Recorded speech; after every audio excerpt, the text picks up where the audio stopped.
27वें दिन का वचन देके आया हूं और दाऊद दादा को पता चल गया तो सत्राजित तो दुनिया में मिलेगा नहीं, इसलिए मुझे शीघ्रता करे। उठा लिया, जा इस रीछ को पटक दिया जमीन पर और दाहिने चरण को जैसे ही भगवान ने रखा, शक्ति चली, आंखों से आंसू लुढ़क गए।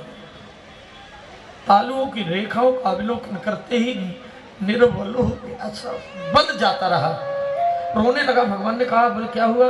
पराजय स्वीकार किए? पराजय ही नहीं, जो कहोगे सो किया है नाथ।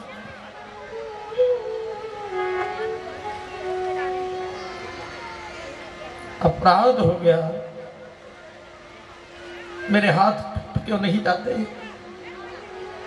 मैंने स्वामी के साथ अपराध किया है। स्वामी त्रेता के राम होगा। जब रोते हुए देखा, ढाढ़स बनाने के लिए भगवान ने क्या कहा?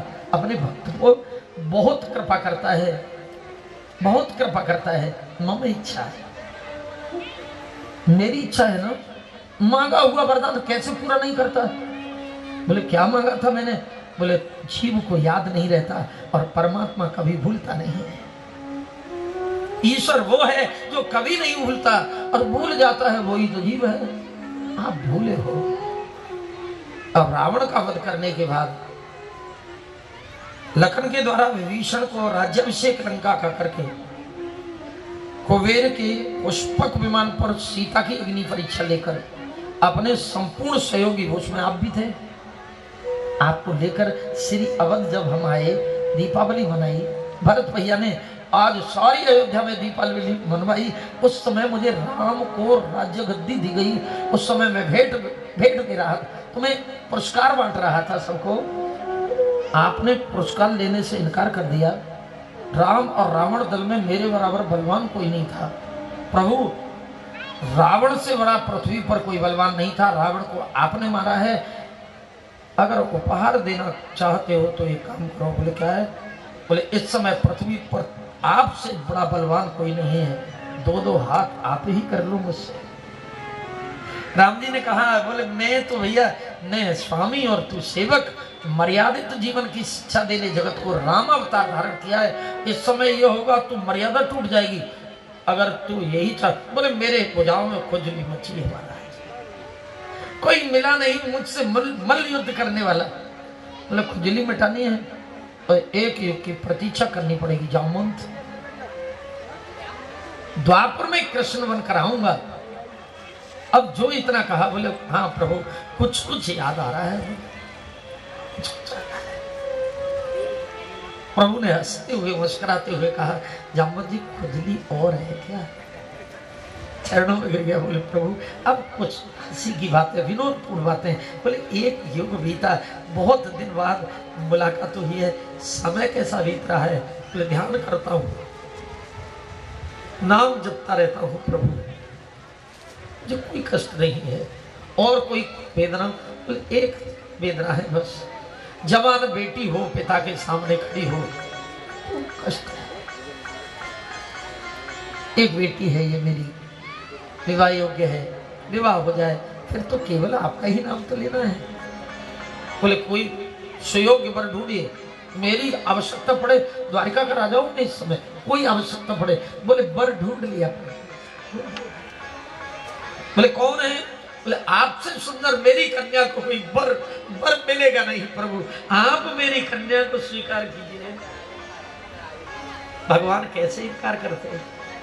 वहां से जामवंत जी को लेके आए और जामवंत जी ने, उसके पिता ने स्मरण तक मणि का कंठा भी दे दिया। द्वारिका तक छोड़ के गए। द्वारिका में सिपाहियों ने, मंत्रियों ने घोषणा करा दी, भगवान दूसरा विवाह करके लौटे हैं। दूसरा, ये तो रीछ की बेटी है, लंबा मुंह है, इतना लंबा मुंह।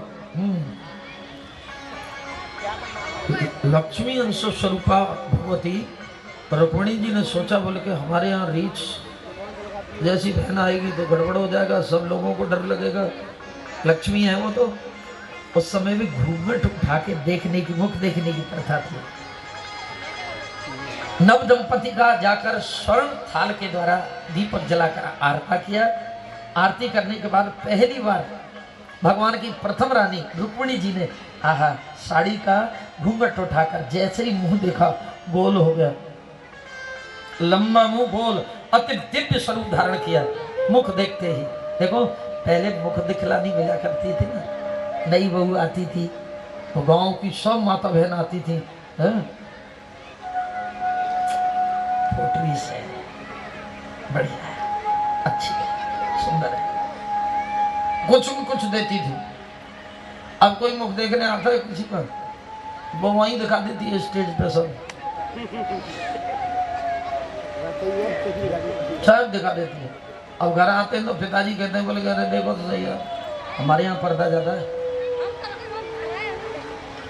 अभी ब्रज में, ब्रज की नहीं कह रहा हूं मैं, आगरा मंडल की बात कर रहा हूं।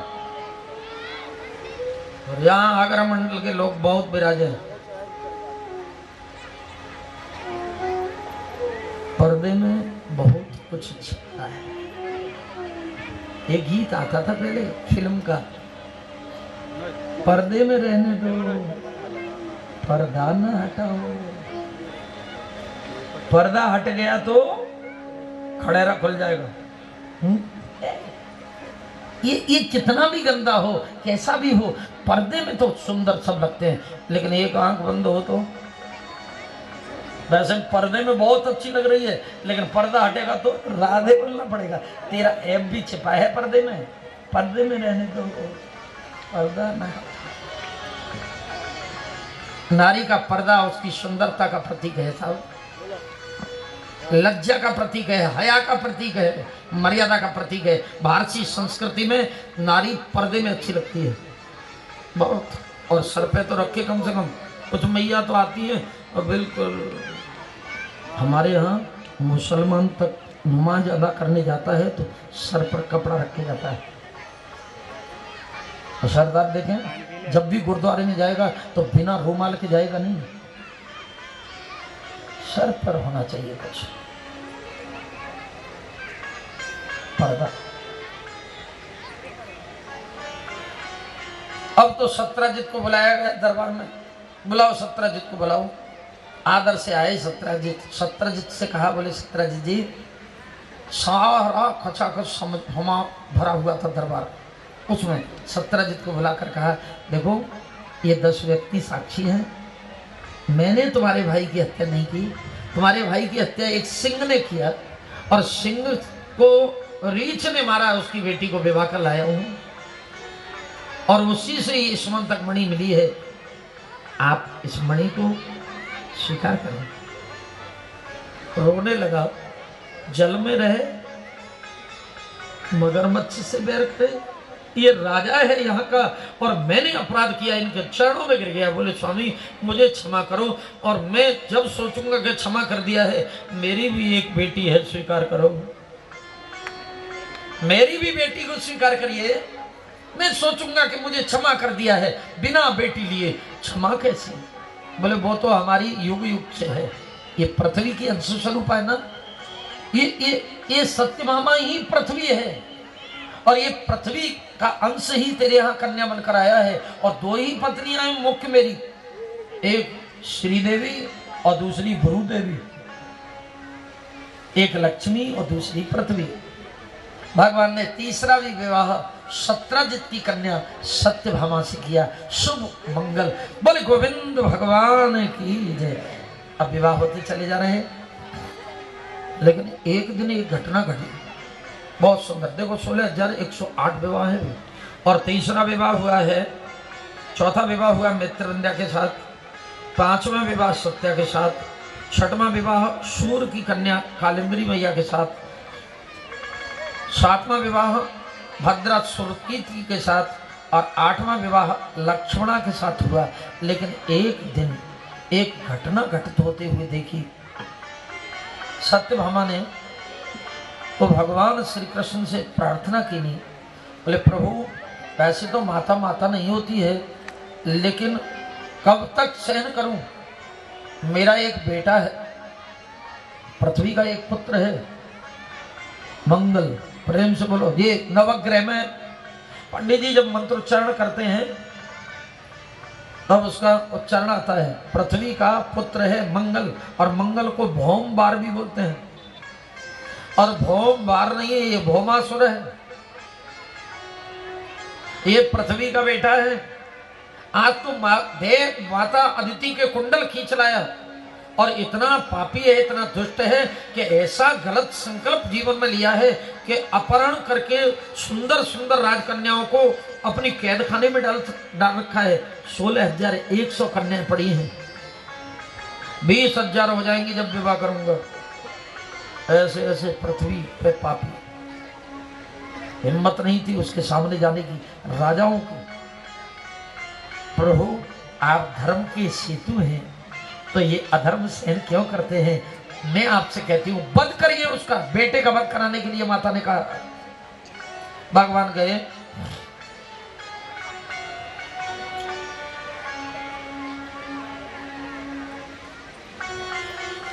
मंत्री युद्ध करने आया, भगवान ने इसके मंत्री को वैकुंठ दे दिया। नाम था मुर। मुर नाम के दैत्य का वध किया और भगवान ने अपना नाम पाया। बोले मुरारी भगवान की जय। और भौमासुर का वध किया। अब तो 16,100 कन्याओं को बंधन मुक्त कराया। लेकिन सुखदेव जी कहते, राजन परीक्षित, पिंजरे में अगर कोई पक्षी बंद हो और उस पिंजरे को खोल दिया जाए तो पक्षी खुश होता है ना, लेकिन ये कन्या खुश नहीं हुई, रोदन करने लगी। अब देखना सार है कथा का। रोने लगी, रोदन करने लगी। बोले नहीं गोविंद नहीं, हम जीवित रहना नहीं चाहती, हमें जीने का आधार नहीं है, समाज हमें जीने नहीं देगा गोविंद। अच्छा एक बात बताओ, अपहरण होकर कोई कन्या गंगा की तरह से भी पवित्र हो, लेकिन समाज जीने देता है?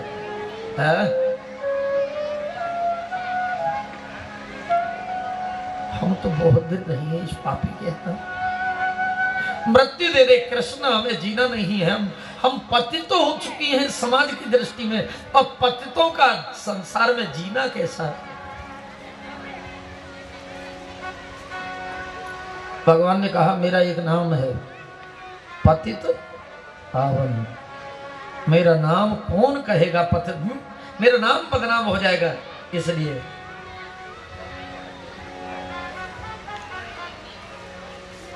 ताको नाम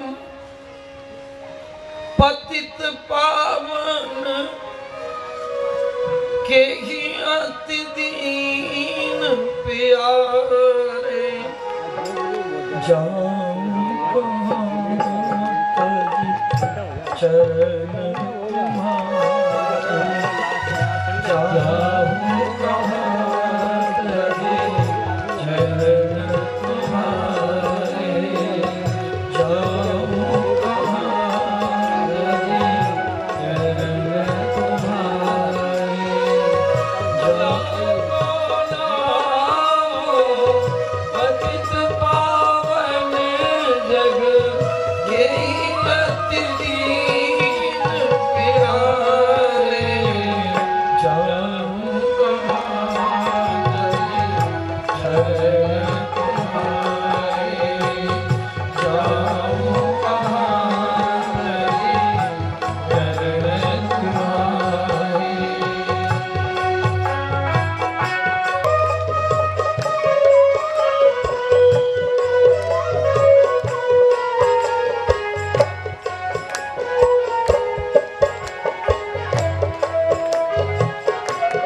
भगवान ने देर नहीं लगाई, जितने मैं मेरे नाम के साथ जोड़ दूंगा तो कौन तुम्हें पतित बताएगा। भगवान ने 16,100 स्वरूप धारण किए एक ही समय में। 16,100 वेदियां बनवाई, एक ही मंत्र के साथ 16,100 कन्याओं से पारिग्रहण संस्कार किया। बोले द्वारिका नाथ भगवान की जय। कितने विवाह हो गए? 16,100। कम रह गए हो तो बता दिए भैया। लेकिन एक एक के 10-10 बेटा और एक एक बेटी, हिसाब लगा लो। और बेटे ने भी फिर बिल्कुल पिताजी के पद चिन्हों का अनुसरण अनुकरण किया, उनके भी 10-10 बेटा। इन टोटल बता रहा हूं 56 करोड़ यशवंशी। लेकिन बाबा फिर भी नेक्स्ट ब्रह्मचारी बने। और रुक्मिणी जी के प्रद्युम्न स्वयं काम ही पुत्र बनकर आया और प्रद्युम्न के अनिरुद्ध नाम का पुत्र हुआ। और अनिरुद्ध और उषा का विवाह बाणासुर की कन्या उषा के साथ हुआ। लेकिन ये इसकी सहेली जो थी ना चित्ररेखा, बिल्कुल शरीर पर कथा है। राधे बोलो, समय कम है। राधे बोलो, बहुत सुंदर कथा चित्ररेखा। और हरण कर ले गई द्वारिका से। नारद पहुंचे एक बार द्वारिका में, नारायण नारायण। भगवान श्री कृष्ण से कहने लगे, बोले गोविंद ये बताओ तुम्हारी इतना बड़ा परिवार है तो रजिस्टर मेंटेन करते होगे ना, कोई कागज पर हाजिरी एब्सेंट प्रेजेंट लगाते होगे? बोले मतलब क्या है? बोले नहीं मैं तो पूछ रहा हूँ कोई टाइम कीपर बैठा रखा होगा, द्वारिका में हाजिरी वगैरह का रजिस्टर होगा। बोले मेरे यहाँ कोई चोरी वोरी नहीं हो सकती। तो कैसे होगी? चोर के घर चोरी कहाँ से हो जाएगी? राधे बोलो, हेरा फेरी हुई है, अब भी चोरी नहीं हुई है। द्वारिकानाथ कृष्ण ने कहा, बोले ऐसी कोई बात नहीं नारद जी, क्यों चिंता? बोले नहीं सोच लीजिएगा। फिर भी नहीं बताया तो नारद जी बोले मैं तो सूचना देने आया हूँ, तुम्हारे पोते का चोरी हो गया 27 दिन पहले। 27 दिन से द्वारिकानाथ कोई पता नहीं। अब वो उषा के पास पहुंच गया, चित्ररेखा ले गई चुरा कर, मायावी चित्ररेखा लेके चली गई। ये शिव भक्त है, शंकर भक्त है, वरदानी है। पहले शंकर से युद्ध लड़ेगा तब ये बाणासुर के पास जाएगा। और ये प्रहलाद का वंशज है। प्रहलाद का जब उद्धार किया भगवान नरसिंह ने, तो वचन दिया कि तेरे वंश में अब किसी का मैं किसी को नहीं मारूंगा, मारूंगा ही नहीं। तेरे वंश में जो भी होगा उसी के वंश का है, मारेंगे भी नहीं भगवान। और भगवान अपनी नारायणी सेना लेके गए। इधर रुद्र सैनिक आए, रुद्रगणों के साथ में नारायणी सेना का युद्ध हुआ। भगवान भोलेनाथ पराजय स्वीकार करके कैलाश पे वापस चले गए। बोले शंकर भगवान की जय। बहुत सुंदर रासायनिक युद्ध हुआ है। बाणासुर की 1000 भुजाओं को छेदन किया भगवान ने और अपना स्वरूप देकर जीवित छोड़ा। और इसकी कन्या उषा को लेकर द्वारिका में आए और अपने होते अनिरुद्ध के साथ उषा का विवाह संपन्न कराया। बोल द्वारिकानाथ भगवान की जय। और ये कथाएं काफी दान की महत्ता पर एक बार गौचारण कर रहे यदुवंशी, गौचारण करते हुए यदुवंशियों को तरसा लगी, प्यास लगी। इन्होंने जलपात्र रस्सी में बांधा, कुएं में डाला, लेकिन तल पर नहीं पहुंचा। परीक्षित बीच में रुक गया। झांक कर देखा तो विशाल काय एक जीप पड़ा है। निकालने की चेष्टा की, निकाल नहीं पाए। जामवती नंदन भगवान शाम्ब भागकर पहुंचे और भगवान द्वारकानाथ से कहा, देखो देखो प्रभु, देखो एक जीव प्यासे मरे जा रहे हैं, एक ही कुआं है और कहाँ जाए।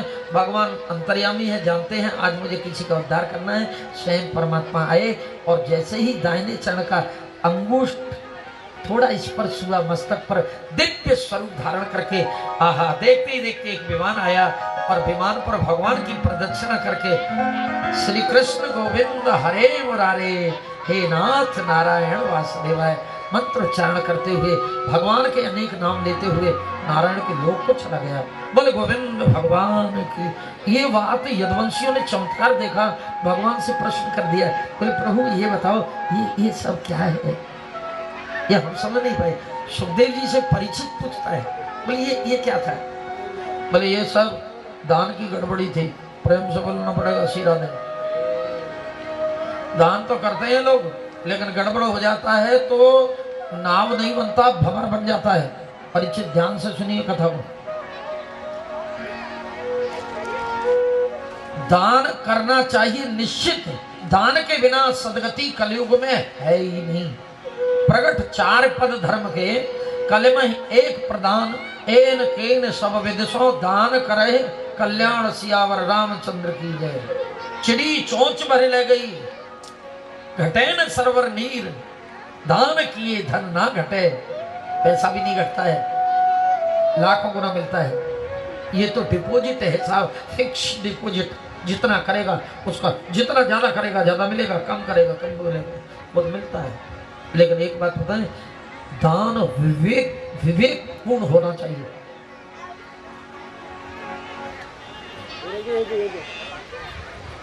अविवेक से किया हुआ दान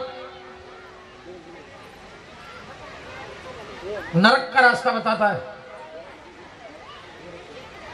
दान विवेक पूर्ण होना चाहिए। देखिए कलयुग में एक ही साधन बताया, धर्म के 4 पग हैं और 3 टूट गए हैं, एक रह गया है, तो उसको ध्यान दीजिएगा कौन सा है। दान है, तो दान सदगति का कारण बनता है, तो वही दान दुर्गति का भी कारण बनता है। ये नरक राजा का चरित्र निवेदन कर रहे हैं भगवान सुखदेव जी महाराज ने परीक्षित को ये राजा नरक की कथा अंतिम समय बताई, तो उसका कारण क्या है। कथा के 3 रूप है। रोचक, पहले कथा रोचक होती है, लोग जुड़े आए, बीच में कथा भयानक हो जाती है। 5 अध्याय भाई सत्यनारायण की कथा हो, वो भी होगी अच्छी। गुरुवार की व्रत कथा होगी, वो भी अच्छी हो। दुनिया की जितनी कथाएं हैं उनका 3 रूप होता है, रोचक, भयानक, यथार्थ। रामायण को देख लीजिएगा, उत्तरकांड निचोड़ है, यथार्थ है। भागवत जी की ये कथाएं यथार्थ चित्रण करा रही हैं। तो ये राजा नरक की कथा जो है भागवत का रूह है, रूह, ये निचोड़ है, यथार्थ चित्रण है भागवत जी का। तो यहाँ कथा जब सुखदेव जी महाराज ये कथा को यहाँ रखा और यहाँ निवेदन किया, तो उसमें विशेष कोई कारण होगा। दान बैतरणी का नाम निश्चित बनता है, बैतरणी से पार कराता है, अधोगति से बचाता है, तो यही नाम को डुबे देता है। दान नाम को डुबाता है। क्यों? विवेक के द्वारा दान करना चाहिए। दान आंखें बंद करके न करे, विवेक से सोचे और तब दान करे। दान के लिए बहुत जरूरी है। कहीं कहीं वो है ना, कवियों ने लिखा और कभी हमने स्वयं बनाया। एक कवि हुए हैं, उन्होंने लिखा है, जे घर मांग न जाए तिन ते पहले वे मरे, जिन मुख निकसत। राधे तो बोलना पड़ेगा थोड़ा, ऐसे नहीं है, ऐसे होता है। राधे जय जय श्री राधे। अब की बार तो लगी कि पंडाल में कुछ पूवन की चकाचक कर्मा में तो मेरे अंदाज है बिल्कुल ठाकुर जी तक आवाज जावे तुम्हारी। आवाज निकल रहा हूँ, एकादशी थोड़ी है आज।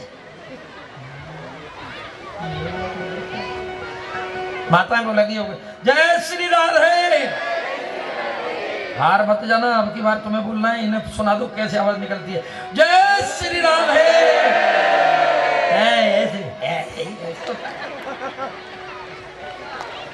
प्रेम से बोलो सीधा दे, बढ़िया। अब शांति दे थोड़ी देर। राजा नृक का चरित्र।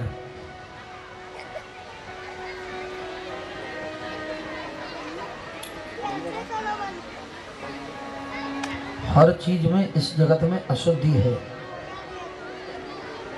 शरीर अशुद्ध रहता है तो पवित्र किया जाता है, मन अशुद्ध रहता है तो पवित्र किया जाता है, और धन अशुद्ध होता है निश्चित तो वो भी पवित्र किया जाता है। इनके साबुन बताए हैं, और जो इस साबुन को जानता है वो अपने को साफ करता है। तन पवित्र साबुन से होने वाला नहीं है, इसका कोई डिटर्जेंट नहीं है। इसका डिटर्जेंट है माता पिता की सेवा करो, गुरु की सेवा करो, हाथों से पति की सेवा करो, हाँ भगवान है।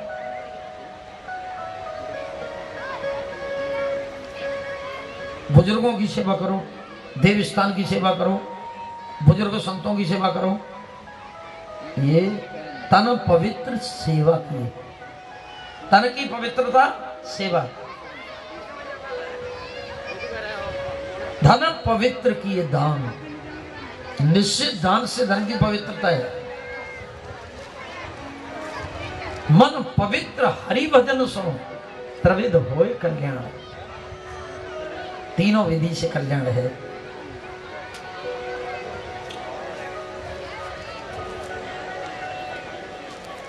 अब सेवा हम करते हैं तो निश्चित हमारा तन शुद्ध है। धन को कहीं विवेकपूर्ण दान करते हैं तो निश्चित धन शुद्ध हो जाएगा। देखो धन का दान शास्त्रोक्त बताया है, दशांश दान करना चाहिए। 1 नंबर की कमाई का 10 रुपया, 100 रुपये में से 10 रुपये दान कर देना चाहिए। 90 रुपया तेरा बिल्कुल शुद्ध पवित्र रहेगा, परिवार की बुद्धि में विकार नहीं आएगा, ऐसा शास्त्रों का लेख है। अगर 10 रुपया रख लिया ना तो वो 90 को ले जाएगा और घर वाले भी चले जाएंगे। चीनी देखिए आपने, शक्कर जो चाय में डाली जाती है, एग्जाम्पल दे रहा हूँ, थोड़ा ध्यान दीजिएगा।